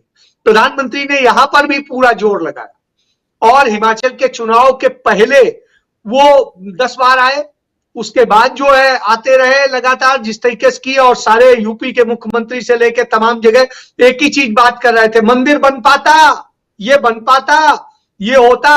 अरे साहब, यही आप सब जगह कर रहे हैं, उसके अलावा कुछ नहीं। गुजरात में भी आप देखिए, 2002 के दंगों से लेके सारी चीजें आप गिना रहे हैं, और जिस तरीके से एक नैरेटिव कर रहे हैं कि उससे बस तुम इसीलिए जिंदा हो क्योंकि भाजपा है, वो नहीं होती तो यो। तो जब इस तरह की है और चुनाव आयोग इन सब के बाद सोता है, तो लोकतंत्र का कोई मायने नहीं रह सकता है। और लोकतंत्र की आज सरेआम आप सोचिए, प्रधानमंत्री ने धज्जियां उड़ाई, प्रधानमंत्री वोट डालने के बाद में पूरे शहर में घूमते रहे हैं, जिस तरीके से वो पोलिंग बूथ के बाहर खड़े होके सारी बातें कर रहे थे और भाजपा के लिए माहौल बना रहे थे। सारे चैनल जो जिस मीडिया को इसको लेके सवाल उठाना चाहिए, वो मीडिया जो है चरण चुंबक बनकर के वहां पर उनसे वो कर रहा था। तो आप ये समझिए, जब ये स्थिति हो तो लोकतंत्र की स्थिति आपने यदि देखा हो कि किस तरीके से पुलिस के इंस्पेक्टर के नेतृत्व में एस्कॉर्ट करते हुए गाड़ी से शराब और पैसे बांटे जा रहे थे और दूसरे सामान बांटे जा रहे थे, तो ये धंधा चल रहा था। तो साहब ये चलिए, आप देखिए, अनुमानतः वहां पर करीब 25-30 करोड़ रुपए की शराब बांटी गई है। तो ये उस राज्य में हो रहा है शराब, ये सरेआम बिक रही है, पुलिस की अभिरक्षा में बिक रही है, जहां पर शराब बंदी है। वाह भाई। फिर इसके बाद में कौन सा वो, अरे चोरी छुपे होटलों में मिल जा रही, वहां मिल जा रही, चलिए चलता। लेकिन ये तो आप सरेआम रोड पे बेच रहे हैं, बांट रहे हैं और सब कुछ कर रहे हैं, तो उस स्थिति में आप क्या कहेंगे? तो लोकतंत्र तो आज भी देखिए, वो जीवीएस मेवानी ने वो शेयर किया कि किस तरीके से पीछे की दीवार से फांद के भाजपा के लोग जा रहे थे और वोट कर रहे थे फर्जी। तो वो सारी चीजें मौजूद है, तमाम जगह की उन्होंने वीडियो डाला है। आप दूसरे और वीडियोस देख लीजिए, किस तरीके से प्रधानमंत्री की मां, जो 100 साल की, प्रधानमंत्री खुद बुजुर्गों की श्रेणी में आ चुके हैं, उनकी मां वोट डालने जाती है व्हील चेयर पे। साहब, इसी चुनाव आयोग का कानून है, नियम है कि कितने बुजुर्ग लोगों के पास में जो है आपको जाके वोट लेना है। क्यों नहीं, सिर्फ ड्रामा दिखाना है। कल प्रधानमंत्री उनसे जिस तरह से वोटिंग के एक दिन पहले जाते हैं मिलने का और सब करते हैं। आप देखिए एक चीज, वो उनके भाई के साथ रहती है, वो गए कमरे में, सब कुछ, वो न भाई न भतीजा न भाभी न कोई, सिर्फ फ्रेम में, टीवी कैमरे में, सब में 2 ही आदमी फ्रेम में है। तो ये जो फोटो जीवी होने का उनका है वो सामने दिखाई देता है, और जिस तरीके से जाते हैं करते हैं, ये सारी चीजें मौजूद है। तो ये बेसिकली प्रचार के डिफरेंट तरीके हैं जिनके जरिए आप लोगों को, वाह मोदी जी देखिए मां को कितना प्यार करते हैं, अरे अथा प्यार करते हैं, बीमार रही तो कौन सा आप वो कर रहे थे, सेवा भाई करता है, सब कुछ भाई करता है, सारी चीजें। आप तो उन्हें ये भी नहीं, अपने वोट पाने के लिए उनको आपने भेज दिया, कभी नोट बदलने की लाइन में भेज देते हैं, और कभी ये स्थिति होती है कि आप वोट डालने भेज दे रहे हैं, जबकि घर में आके लेने का नियम है। कोई ये नहीं है कि कोई उनके लिए स्पेशल करने की बात थी 100 साल की बुजुर्ग से। तो इस तरह की स्थितियां देखने को मिल रही हैं। आप समझिए कि जो हालत है, अमित शाह वोट डालने जाते हैं तो सैकड़ों लोग साथ होते हैं, उतरते हैं, चलते हैं, तमाम लोग जो है बिल्कुल प्रणाम करते हुए, आज लगता है बिल्कुल आ गया कोई माफिया। तो वो सामने दिखा, पोलिंग बूथ तक आते हैं। आप कल्पना करिए, जबकि नियम है कि कैसे भीड़ लगा के कौन आएगा नहीं आएगा, क्या होगा। तो ये सारी चीजें हो रही हैं। इतनी यदि आपको स्थिति है कि आपको वहां पड़े रहना पड़ रहा है, तो आप समझ लीजिए कि आपकी हालत खराब है। और आपके पड़े रहने के बाद भी अहमदाबाद का वोटिंग परसेंटेज क्या है ये देख लीजिए। तो इसका मतलब है आप गुजरात में प्रभाव छोड़ चुके हैं, खत्म कर चुके हैं। और मैं यदि इन एग्जिट पोल को मान लूं तो भी आप देखिए, आपके विपक्ष में वोट जो पड़ रहा है वो तो फिर बहुत ज्यादा पड़ रहा है। भाई आम आदमी पार्टी को भी तो विपक्ष का वोट मिल रहा है, कांग्रेस को मिल रहा है जो दूसरा मिल रहा है। तो उस स्थिति में तो एक प्रकार से नैतिक रूप से वो चुनाव हार गए। और आप याद करिए, एक वक्त वो होता था जब पंडित नेहरू फूलपुर से चुनाव लड़े थे, उनके खिलाफ लोहिया जी चुनाव लड़े थे, लोहिया जी चंद वोट पाए थे, कुछ हजार, और पंडित जी की रिकॉर्ड जीत हुई थी। उसके बावजूद क्या अखबारों ने लिखा कि पंडित नेहरू ने इतने हजार मतदाताओं का विश्वास खोया जीतने के बाद। और आज क्या हो रहा है? तो ये लोकतंत्र का चेहरा हो गया है। हुजूर, जब ये हो गया हो, चुनाव आयोग गुलाम की तरह से काम कर रहा हो, जो चुनाव लड़ रहा है प्रत्याशी, और वो उसके ऊपर एक हमला होता है, हाथों हाथ सब कुछ टूटा होता है, फिर कल उसके ऊपर हमला होता है। तो इस तरह की जब स्थितियां हो तो आप क्या कहेंगे? बार बार चिट्ठी देने के बावजूद भी उसे सुरक्षा नहीं दी गई। भैया सिर्फ चुनाव तक ही तो सुरक्षा मांग रहे हैं, बाद में देखना हारने जीतने के बाद में क्या है वो करना है, वो भी नहीं किया गया। तो इस तरह की जब घटनाएं हो तो चिंता करने की बनता है कि गुजरात बेसिकली जंगल राज पर चल रहा है। वहां पर जिस तरीके से चुनाव कराया जा रहा है वो पूरी तरीके से एक ये समझिए कि इज्जत बचाने की बात की जा रही है, क्योंकि पिछले चुनाव में तो नरेंद्र मोदी को उनके गांव में हरा दिया गया था, अमित शाह को उनके गांव में हरा दिया गया था, इसी कांग्रेस ने हराया था। आप ये इनका हिंदुत्व की जो प्रयोगशाला कहते हैं, वह हिंदुत्व के 4-5 केंद्र हैं और 5 में से 4 में कांग्रेस जीतती है, 1 में सिर्फ भाजपा जीतती है। तो ये नहीं कह सकते कि वहां पर मुस्लिम बहुत है, वहां पर हिंदू ही है और वो जिताते हैं उन्हें। मुस्लिम वोट बैंक वहां बहुत छोटा वोट बैंक है, दलित वहां छोटा वोट बैंक है, तो उनको यदि आप छोड़ दें तब भी ये स्थिति है। 5 जिलों में तो आपका खाता तक नहीं खुला था, 18 जिलों में आप कांग्रेस से हारे थे। तो इस तरह की स्थिति है कि 33 में से 18 में आप हार रहे हैं। तो इससे आप समझ सकते हैं कि किस तरह की स्थिति है। आप ठीक है कुछ उन शहरी इलाकों में कर रहे हैं, तो आम आदमी पार्टी ने फोकस कहां किया? उसने वहां फोकस नहीं किया जैसा आप आरएसएस और वो सारी एजेंडे पे चले हैं कि बस कांग्रेस मुक्त होना चाहिए चाहे जो कोई आ जाए। तो उसके लिए उन्होंने सेमी अर्बन को फोकस किया, क्योंकि कांग्रेस वहीं पर जो इतना स्ट्रांग थी कि जीतती तो भारतीय जनता पार्टी गई थी, इसलिए उन्होंने उन सीटों पे काम किया। और आप देखिएगा जो नतीजे आएंगे उसमें साबित हो जाएगा कि कैसे इन्होंने बी टीम का ही काम किया, कहीं पर भाजपा को हराने का काम नहीं किया है, कांग्रेस को हराने के लिए लगे हुए। और ये पूरी इनकी गणित है जी। जयशंकर जी, अहमदाबाद में रोड शो, अहमदाबाद में इतनी मेहनत, लेकिन सबसे कम पोलिंग, सबसे कम वोटिंग अहमदाबाद में 53%, 53.84, 54% मान लें अभी तक के जो आंकड़े हैं, सबसे कम वोटिंग। ये क्या कहती है? ये लोगों का निकल के नहीं आना। सड़क पे प्रधानमंत्री हैं लेकिन लोग पोलिंग बूथ तक नहीं गए। अनम्यूट कर लीजिए, अनम्यूट कर लीजिए। अनम्यूट है तो आवाज नहीं आ रही है क्या? आ रही है। हेलो, हाँ, नहीं, यही अभी नोट कर रहा था मैं कि भाई प्रधानमंत्री के लिए गंभीर चिंता का विषय है कि उनका रोड शो होता है, ऐतिहासिक आया जा रहा है, मीडिया वाले, चैनल वाले एकदम विष पड़े होते हैं, अरे साहब मोदी जी जा रहे हैं, देखो एम्बुलेंस को जगह दे दिया, ये कर दिया, वो कर दिया, पूरा दिन भर रात भर उसी कार्यक्रम में लगे रहे। इसके बावजूद अगर 53-54% अहमदाबाद के लोग वोट देने निकल रहे हैं, साफ साफ बात है कि लोग अब आपको खारिज कर रहे हैं, उदासीन नहीं हो रहे हैं, अब आप लोग को लोग खारिज कर रहे हैं। ये कहीं ना कहीं उनको एक बार सोचने की जरूरत पड़ेगी। और सम्यक रूप से अगर देखा जाए तो चाहे दिल्ली के नगर निगम के चुनाव हो, हिमाचल प्रदेश सभा के चुनाव हो, या फिर गुजरात विधानसभा का चुनाव हो, गुजरात में जोड़ तोड़ करके हो सकता है कि कुछ 1% से कुछ एक सीटों के बहुमत से आप सरकार बना सकते हैं। इसमें कोई जो एग्जिट पोल्स बता रहे हैं उसके हिसाब से मैं बता रहा हूं।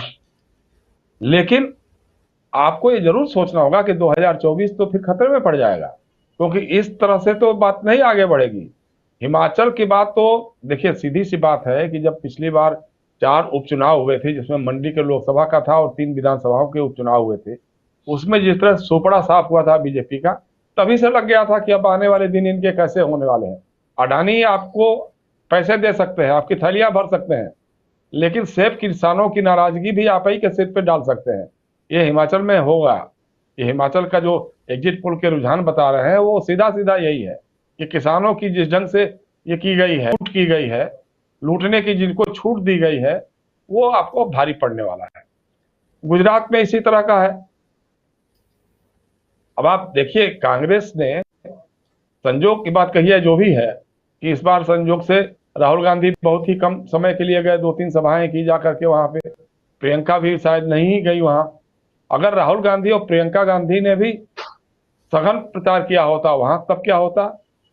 अभी तो ये हालत है कि बिना उनके गए हुए, बिना इस तरह से, मतलब शिखर नेतृत्व तो था ही नहीं वहां, लेकिन उसके बावजूद अगर कांग्रेस इतना बेहतर कर रही है तो उस समय नतीजे क्या होते। तो कहीं ना कहीं आपकी लोकप्रियता में क्षरण हो रहा है। लोग आपके सच से समझने लगे हैं, आपका जो सच है, आपके जुमलों का जो सच है, उसको लोग समझने लगे हैं कि खाली ये चिकनी चुपड़ी बातें करते हैं और कर करके लोगों का मन भलाते हैं, इसके अलावा कुछ करते धरते तो है नहीं। तो ये जो फर्क पड़ा है, और देखिए आम आदमी पार्टी बी टीम है, सी टीम है, ये हो सकता है, इसमें कहीं कोई दो राय नहीं है। जब दिल्ली में भी पहली बार आई थी तो पहले शुरू में कहा गया कि कांग्रेस की बी टीम है, फिर कहा गया कि बीजेपी की बी टीम है, आरएसएस की बी टीम है, क्योंकि जब आंदोलन हुआ था अन्ना हजारे का तो आरएसएस सारा उसको मैनेज कर रहा था, उसमें केजरीवाल निकल के आ गए। लेकिन केजरीवाल के दिमाग में कहीं ना कहीं ये बात घुस गई है कि जिस तरह से कांग्रेस खत्म हो रही है, कांग्रेस लड़ने की क्षमता खो रही है, तो उस गैप को हम भर सकते हैं। तो उसमें ये एहसास जग गया है, और वो क्योंकि दिल्ली के बाद पंजाब जीत लिया, यहाँ नगर निगम भी जीत लिया, तो गुजरात में भी एक तरह से प्रेजेंस हो गई, गोवा में भी एक तरह से प्रेजेंस हो गई। तो उनको, उनके मन में है, भावनाएं जरूर है कि कहीं अगर कोई बात होगी तो हम बीजेपी को रिप्लेस भी कर सकते हैं। मन में होगा, विचारों से। देखिए अब आप सोचिए कि गुजरात विधानसभा का चुनाव हो रहा है और बिल्किस बानो के सवाल पर अरविंद केजरीवाल कुछ भी बोलने से कतरा रहे हैं, या अगर दलितों के बारे में कुछ बोल दिए दिल्ली के मंत्री राजपाल गौतम तो उनको मंत्री पद से हटा दिया।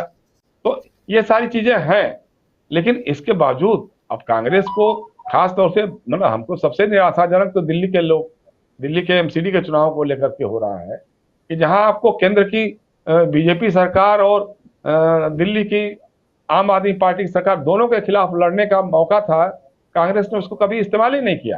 पूरे 5 साल तक कभी कोई इशू ऐसा नहीं रहा जिसपे कांग्रेस ने कोई जोरदार आंदोलन किया हो या कुछ असर्ट करने की कोशिश की है कि हम आकर के हम एमसीडी में या अगले चुनाव में हम अपनी प्रेजेंस फेल्ट करा सकेंगे।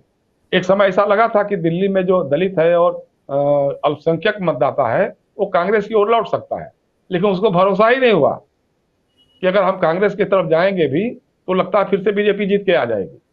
इसलिए जो एग्जिट पोल्स के रुझान बाकी चैनलों पे जो दिख रहे हैं कि आम आदमी पार्टी प्रचंड बहुमत की तरफ जा रही है दिल्ली के नगर निगम के चुनाव में। कुल मिलाकर के देखा जाए राजीव जी, तो इन चुनावों का, इन एग्जिट पोल्स का के रुझान का एक ही संकेत है कि 2014 की लड़ाई बहुत कठिन होने वाली है नरेंद्र मोदी जी के लिए और भाजपा के लिए। लेकिन एक चीज मैं जरूर कहूंगा कि भाजपा और आरएसएस के लोग इन तरह के नतीजों से सबक लेते हैं और उसके निपटने की रणनीति बनाने में जुट जाते हैं। बाकी लोग खामख्याली में, खुशफहमी में बैठ करके घर पे आराम करने लग जाते हैं। तो जो काम बीजेपी करती है उसी तरह का अगर विपक्ष के लोग भी करना शुरू कर दें कि हाँ ठीक है, हमको हिमाचल में जीत मिल गई, हमको दिल्ली के नगर निगम में जीत मिल गई और गुजरात में भी बहुत बुरी हालत में भी हम इतनी सीटों पे जीत के आ गए, तो अगर तैयारी करें कि हम अगली बार और बेहतर कर सके तो हो सकता है नतीजे और हो सकते हैं अलग। लेकिन ये काम जो बीजेपी कर लेती है विपक्ष के लोग नहीं कर पाते हैं। और गुजरात में जिस तरह की बातें हुई ना, बीच में आया था कि कांग्रेस जो है खाम थियरी पे काम कर रही है। खाम थियरी बहुत पहले माधव सिंह सोलंकी के जमाने में कांग्रेस ने दिया था। क्षत्रिय, अहीर, हरिजन और मुस्लिम, ये खाम बनाया हुआ था, समीकरण बनाया हुआ था। ये कांग्रेस का बहुत ही मेजर चंक होता था, वोट बैंक होता था। इस बार भी उस पर चलने की कोशिश की गई। अब उसमें कितना आगे बढ़े लोग, कितना ये हुआ, ये नतीजे बता पाएंगे, लेकिन हमको नहीं लगता कि बहुत ज्यादा इस पे अमल भी कर पाए इस बार भी, क्योंकि उस ढंग से कहीं कहीं जरूर एनालिसिस में दिखाई दिया लेकिन सामने फोर फ्रंट पे दिखाई नहीं दिया। तो मेरा तो यही मानना है राजीव जी कि गुजरात में खींच खाच करके सरकार तो भाजपा बना लेगी। जो हम एग्जिट पोल्स बता रहे हैं, हमारे भी एग्जिट पोल लगभग यही बता रहा है। लेकिन अगर साइलेंट वोटर जो है, जो बोलता नहीं है बहुत ज्यादा खुल करके, चूंकि डर तो बना ही रहता है ना कि ये तो बदला लेने वाले लोग हैं, पता लगा ईडी पहुंच जाएगा, पता लगा जीएसटी वाले पहुंच जाएंगे, पता लगा इनकम टैक्स वाले पहुंच जाएंगे, पता लगा सीबीआई पहुंच जाएगी कोई ना कोई पुराना मामला लेते हुए, नहीं तो पुलिस ही पहुंच जाएगी कि हाँ भाई साहब आप बहुत बोल रहे थे, चलिए जरा आपसे बात करनी है, आपसे पूछताछ करनी है। तो गुजराती इस मामले में बहुत डरपोक भी है। क्योंकि पैसा वैसा कमाता है, सब कुछ करता है, रिश्वत देके काम चला लेगा। लेकिन ये जो है पुलिस और सीबीआई और आईटी और ये ईडी से बहुत डरता है। तो इसलिए हो सकता है कि खुल करके कोई बोल नहीं रहा हो, और अगर ये बात सही साबित होती है तो हो सकता है कि एग्जिट पोल गलत साबित हो और गुजरात बिहार से निकल जाए। 8 तारीख को देखेंगे। जी बिल्कुल बिल्कुल, हो सकता है, कुछ भी हो सकता है। एग्जिट पोल हैं और एग्जैक्ट पोल जो है यानी रिजल्ट जो है वो रिजल्ट है 8 तारीख को बिल्कुल देखेंगे। और जो विश्लेषण हम लोग कर रहे हैं उसमें यही कि बीजेपी की परिस्थितियां जो हैं वो यहाँ पर अच्छी दिखाई नहीं दे रही हैं, इसलिए भी क्योंकि हिमाचल प्रदेश लूज करती हुई बीजेपी दिखाई दे रही है, एमसीडी के इलेक्शन को लूज करती हुई बीजेपी दिखाई दे रही है। और अगर हमारे एग्जिट पोल के हिसाब से भी 95 से 111 सीटें भी आती हैं, तब भी कहीं ना कहीं बीजेपी और जो प्रधानमंत्री से लेकर के तमाम बड़े नेता, पूरा कैबिनेट, मंत्रिमंडल और गुजरात के कैबिनेट को मुख्यमंत्री सहित आपका बदल डालना, सब कुछ आपके करने के बाद भी अगर वो स्थिति नहीं आप ला पाए जिसमें क्लीन स्वीप हो, तो फिर कहीं ना कहीं 2024 के लिए आपके लिए 2024 जो है वो खतरे की घंटी है। अमलेंदु उपाध्याय जी, क्या कुछ कहेंगे आप? आंकड़ों पर बहुत सारी बातें तो हो गई हैं, और लेकिन अहमदाबाद में, और जिसकी तरफ इशारा कर रहे थे अजय शुक्ला जी की, अहमदाबाद में सबसे कम वोटिंग 54% के लगभग वोटिंग है अहमदाबाद में। और जो पैटर्न देख रहे थे हम लोग इस पिछली बार भी कि 70% से ज़्यादा सीटों पे 14 सीटें ऐसी थी जहां पर कांग्रेस को जीत मिली थी। इस बार भी पहला फेज भी और दूसरा फेज भी वो एरिया है जहां कांग्रेस के वोट परसेंटेज इस बार भी, मतलब मतदाता ज़्यादा निकल के आए हैं, और रूरल एरिया में और शहरी एरिया के लोग जो हैं वो कम निकल के आए हैं। ये क्या कुछ कहता है? राजीव जी, देखिए, शहरी क्षेत्र में जो मुझको लगता है, चूंकि मैं गुजरात गया नहीं हूँ, लेकिन मेरी मित्रों से वहाँ काफ़ी बातें हुई हैं, काफ़ी मित्र हैं वहाँ, पत्रकार साथी भी हैं, तो जो सब बातें हैं उसके आधार पर मैं इस निष्कर्ष पर पहुंचा हूँ कि जनता को भयभीत अच्छी तरीके से किया गया। और चूंकि ये अंडर करंट जो थी, भारतीय जनता पार्टी समझ रही थी कि उसके खिलाफ एक जबरदस्त एंटी इनकम्बेंसी है, और अब लोग इस बात से आजिज जा चुके हैं कि मोदी जी गुजरात के बेटे हैं और मोदी जी सब ठीक कर देंगे। और भारतीय जनता पार्टी लगातार यही वहां प्रचार करती है कि मोदी जी गुजरात के बेटे हो, मोदी जी को देखो, किसी और को मत देखो। जनता वहां परेशान थी वहां के स्थानीय नेताओं के भ्रष्टाचार से, वहां जिस तरीके से प्रशासन का भ्रष्टाचार है उससे। विकास की बातें की जाती है लेकिन विकास कहीं है नहीं। हमारे एक मित्र यहाँ से गए हुए थे दाहोद जिले में, वो बताए थे वहां कुछ ठहरने के लिए होटल नहीं मिला उनको कायदे का, जहां वो रुक सके जा करके। खाना उन्हें खाना पड़ता है तो वो कहीं से मांग के आता है उनके लिए खाना, तो ठीक सा होटल भी उनको खाने के लिए नहीं मिला। तो जो जिस विकास की बात की जाती थी वो विकास केवल अहमदाबाद और सूरत और राजकोट जो है, मुझे लगता है इसलिए कुछ खास शहरों में ही सिमट के वो रहा, विकास की बात की जाती थी। तो जनता को जिस तरीके, देखिए, और अगर जनता को डराया नहीं गया होता और भारतीय जनता पार्टी के अंदर अभी भी कोई डर नहीं है, मुझे लगता है भारतीय जनता पार्टी के अंदर डर अभी भी है वहां, और उसको ये आशंका है कि हो सकता है कि जो खामोश वोटर है, जिसने कुछ बोला नहीं है, और जिस तरीके से भारतीय जनता पार्टी का जो समर्थक मतदाता है वो घर से जिस तरीके से निकला नहीं है, ये जो कम वोटिंग शहरी क्षेत्रों में हो रही है राजीव जी, ये निश्चित तौर से वो मतदाता है जो भारतीय जनता पार्टी का मतदाता था, वो भारतीय जनता पार्टी को वोट देना नहीं चाहता था, तो उसने बीच का रास्ता निकाला कि हम किसी को वोट नहीं देते, घर जाके बैठते हैं। जो लोग जाकर के नोटा का बटन दबा देते थे, तो नोटा का बटन न दबा करके वो घर बैठ गया है। तो ये भी भारतीय जनता पार्टी के लिए चिंता का सबब है। अगर ऐसा नहीं होता तो कांग्रेस के प्रत्याशी के ऊपर हमला नहीं हुआ होता। ये भारतीय जनता पार्टी की बेचैनी, खिसियाहट जो एक तरीके से वही जो है बता रही है कि अगर आप स्पष्ट सरकार बनाने जा रहे हैं और आपको पूरा भरोसा है कि आप जो छप्पर फाड़ के बहुमत लेके आएंगे और मोदी जी के नाम पे पूरा गुजरात आप फतेह कर लेंगे, चूंकि मोदी जी गुजरात के बेटे हैं, इस देश के बेटे तो हैं नहीं मोदी जी, उत्तर प्रदेश के बेटे भी नहीं है, सिर्फ गुजरात के बेटे हैं। तो अगर आपको इतना भरोसा है तो फिर आपको ये सब हरकतें करने की आवश्यकता नहीं थी।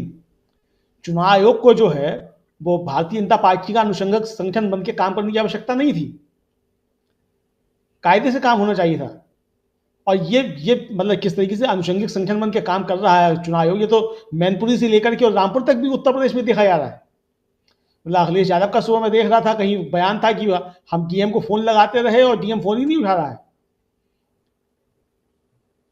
तो ये स्थिति जब है राजीव जी, तो अब चुनाव आयोग जो है, क्या सुप्रीम कोर्ट भी जब टिप्पणी कर रहा है, तो देखिए मैं फिर कहूंगा कि जनता जो है वो कुछ भी जनता के मन में हो, जनता तो अपना काम कराई, जिसे वोट देना था वो दिया, जिसे नहीं देना था उसे नहीं दिया। अब सब कुछ जो तय करेगा वो चुनाव आयोग को तय करना है, मशीनों को तय करना है, प्रशासन को तय करना है, और बहुत सी ताकतें हैं उनको सब तय करना है। जनता अपना काम कर चुकी है, अब जनता ने क्या किया तो जनता जानती होगी बेहतर। हम लोगों से जो बातें की होंगी जनता ने बताया, हम तो उसको यहाँ रिफ्लेक्ट कर रहे हैं। और जो लोग नहीं बोले, जाहिर सी बात है कि उनके भी मन में कुछ ना कुछ तो होगा। जो नहीं बोले तो उनकी बात तो आ नहीं सकती यहाँ, जो नहीं बोले हैं। तो कुल मिला के राजीव जी जो स्थिति है, मुझे लगता है भारतीय जनता पार्टी के लिए बहुत चिंता की स्थिति है। अगर 2024 जो है, अगर मान लीजिए मोदी जी जैसे जाके बार बार दावा कर रहे हैं कि अब गुजरात के ही बेटे हैं, और वास्तव में ही क्या वो 2024 के बाद जो है गुजरात जाने की ठान चुके हैं, अगर इस तरीके अभी भी है मतलब, तो इसीलिए 50 किलोमीटर लंबा रोड आ जाकर के रुकना और पन्ना प्रमुख बन करके काम करना, ये सब जो हो रहा है, तो सरकार बने या ना बने वो एक अलग की चीज़ है। वो तो हम लोग पहले भी कहते रहे कि जीते हारे कोई भी सरकार तो भाजपा बनाएगी गुजरात में, वो तो किसी भी तरीके से बनाएगी, मतलब जीते हारे कोई भी। तो लेकिन इसके बावजूद जो है, मुझे लगता है कि भारतीय जनता पार्टी के लिए, खासतौर से प्रधानमंत्री नरेंद्र मोदी के लिए काफ़ी चिंता का विषय है। उनको अपनी संपूर्ण राजनीति का जो है विहंगावलोकन करना पड़ेगा और देखना पड़ेगा कि क्या गलतियां हो रही हैं। कहीं आप मतलब जो कहा जाता है कि मोदी जी बहुत अहंकार में आ गए, मुझे नहीं मालूम अहंकार में आ गए नहीं आ गए, मैं कभी मिला भी नहीं हूं उनसे, इसलिए मैं दावे के साथ नहीं कह सकता, लेकिन कहा जाता है ये कि मोदी जी में अहंकार आ गया है। तो अगर वास्तव में आप अहंकार में आ गए हैं तो भी आपको सोचना है, और अगर आप ये तय कर चुके हैं कि नहीं आपको गुजरात जाना है, चूंकि आप गुजरात के बेटे हैं 2024 के बाद, तो फिर पूरी भारतीय जनता पार्टी को विचार करने का मौका दीजिए। उससे पहले भारतीय जनता पार्टी जो कुछ काम करे उस पर। तो अब ये भारतीय जनता पार्टी का अंदरूनी मसला है, हम लोगों का ये मसला नहीं है। हम लोगों का तो आज चूंकि हम लोग एग्जिट पोल लेके बैठे हैं, जनता ने जो बताया उसके हिसाब से हम लोग यहाँ बता रहे हैं। बिल्कुल, मीनू जी फिर से जुड़ गई हमारे साथ। मीनू जी, एक बार फिर से आपका स्वागत है। और अभी आंकड़े सब कुछ आपके सामने हैं। हिमाचल के आंकड़े आप देख के गई थी और गुजरात के आंकड़े भी आपके सामने हैं, और 95 से 111 सीटें बीजेपी को आती हुई दिखाई दे रही हैं, जबकि 58 से 74 सीटें कांग्रेस पार्टी को और 5 से 13 सीटें आम आदमी पार्टी को। हम लोग बहुत सारी बातें इसमें कर रहे हैं, लेकिन एक बात, ये महत्वपूर्ण बात जो है यहाँ पर ध्यान देने वाली, कि आज जिस अहमदाबाद में पोलिंग हुई है वहाँ सबसे कम पोलिंग हुई है, जहाँ प्रधानमंत्री नरेंद्र मोदी ने आज पैदल घूम करके, इससे पहले 2-2 बार रोड शो करके, अपने मेगा रोड शो में एम्बुलेंस को रास्ता दे करके भी लोगों को उस ढंग से बाहर नहीं निकाल पाए जिस ढंग से निकालना चाहिए था। पहली प्रतिक्रिया आपकी। और साथ साथ हमारे साथ उस्मान गनी जी थे, जो कह रहे थे कि अल्पेश ठाकुर नहीं, माफ़ करें, जगदीश ठाकुर का मामला अगर, या विपुल चौधरी का मामला, ये सब मामला अगर चल गया तो कांग्रेस की सीटें बढ़ेंगी, बीजेपी की सीटें कम होंगी। और तीसरी बात यहाँ ये कि गुजरात के लोग वोकल उतने नहीं हैं, और बहुत डर के, क्योंकि व्यापारी वर्ग बहुत ज़्यादा है जो डर करके बातें करता है, खुल के बातें नहीं करता है। हो सकता है कि ये एग्जिट पोल सही ना हो, इस एग्जिट पोल में जो चीज़ें हम देख रहे हैं वो उल्टी भी हो, कांग्रेस की जगह बीजेपी हो, बीजेपी की जगह कांग्रेस हो। लेकिन जो भी होगा, 8 तारीख को रिजल्ट सबके सामने होगा। आज जो हमारे सामने जो आंकड़े हैं, और हमारे साथी विजय शुक्ल जी बैठे हुए हैं, जिनकी टीम पूरा इस पे काम कर रही है, गुजरात और हिमाचल के आंकड़े हम सब आपके सामने एग्जिट पोल के लेके आए हैं। क्या प्रतिक्रिया आपकी रहेगी?